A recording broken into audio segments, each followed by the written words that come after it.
Assalamualaikum warahmatullahi wabarakatuh. Kali ini saya akan membahas fakta sosial yang terjadi di sekeliling kita tentang beriman dan beramal soleh.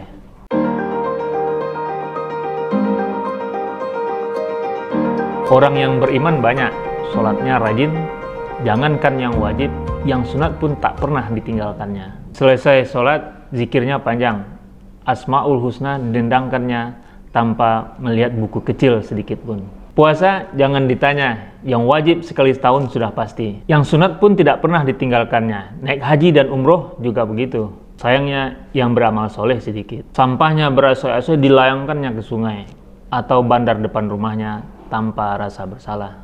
Di jalan, ranting banyak ditemuinya, tapi tidak disingkirkannya. Padahal ceramah subuh di masjid tentang pahala menyingkirkan ranting dari jalan berulang-ulang didengarnya. Di jalan raya juga begitu, mobil rancak yang disetirnya tidak dihentikannya di zebra cross. Padahal nenek-nenek tua sudah sekian lama berdiri hendak menyeberang. Trotoar dialihfungsikannya, lapak-lapaknya yang berterpal biru didirikannya seenaknya. Tidak peduli dia kepada pejalan kaki yang membutuhkannya. Alasannya klasik benar, mana pula orang kecil seperti dirinya sanggup menyewa toko yang mahal. Mendirikan bangunan kapan teringat saja, rezim IMB tidak pernah dihiraukannya. Ditarahnya bukit seenak perutnya, tidak peduli dia bahaya longsor yang akan banyak mengancam banyak orang. Itu beberapa contoh saja dari perilaku orang-orang yang tidak beramal soleh. Banyak lagi yang lainnya, terlalu panjang kalau saya harus sebutkan semuanya. Pendeknya,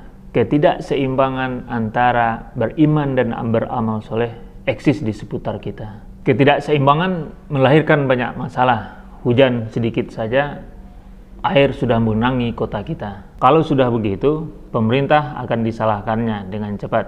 Apa saja kerja wali kota ini? Hujan baru hitungan menit, kota kita sudah berubah menjadi danau besar. Juga hidup di tengah masyarakat yang tidak mempraktekkan keseimbangan iman dan amal soleh sangatlah tidak nyaman. Kota amburadul, seperti tak bertuan saja. Bangunan-bangunan tanpa IMB menjamur. Saya serius, tuntutan harus seimbangnya antara iman dan amal soleh bukan karangan saya. Ini ada tuntunannya, tertulis di dalam Al-Quran dan hadis. Salah satunya ada dalam surat Al-Baqarah ayat 82, yang artinya, dan orang-orang yang beriman serta beramal soleh, mereka itu penghuni surga, mereka kekal di dalamnya.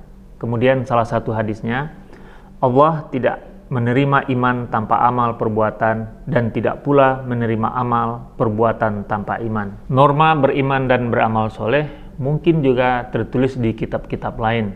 Kurang tahu saya soal itu. Tapi yang jelas, ini adalah kaji lama, bukan kaji baru. Sangat yakin saya, banyak orang yang tahu dengan kaji lama ini. Mempraktikkannya saja kita yang belum. Yang belum tahu mungkin juga ada, tetapi jumlahnya mungkin tidak banyak.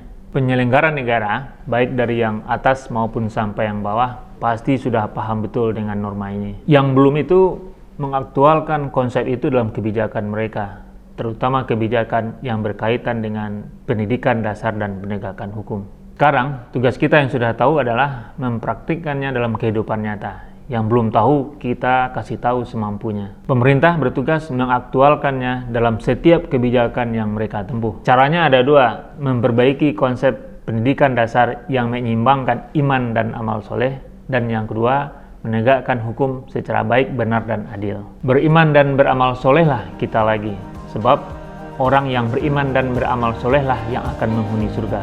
Itu janji Allah. Terima kasih. Assalamualaikum warahmatullahi wabarakatuh.